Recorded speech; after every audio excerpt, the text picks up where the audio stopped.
In this quick tutorial, I'll show you exactly how to order a new Chase replacement credit card using the app. Whether your card is lost, damaged, or just hasn't arrived, this guide will help you seamlessly navigate the process. So let's dive in and get started. First, you'll want to open the Chase app on your device. Once you have it open, go ahead and sign in to your account with your credentials. If you haven't set up your app yet, make sure your login details are handy.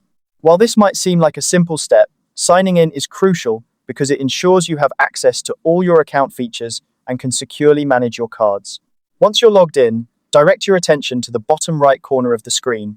You'll see a three-line menu icon labeled More. Tap on this icon to expand the menu options. This menu is your gateway to a variety of self-service tools that Chase offers, and it's where you'll find the option to order your replacement card.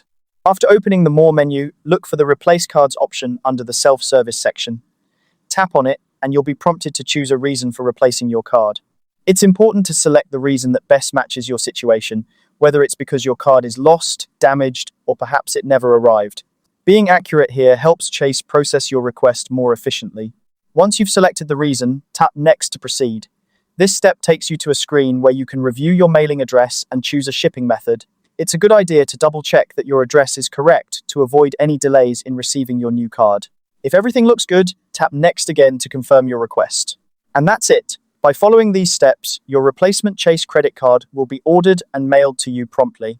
The app makes it incredibly convenient to manage your cards without needing to visit a branch or make a phone call. Remember, keeping your mailing address up to date in the app can help ensure that your new card arrives without a hitch. I hope this guide has made the process clear and easy to follow. With these simple steps, you'll have your replacement card on its way in no time. Thank you for watching, and don't forget to check back for more helpful tips and tutorials.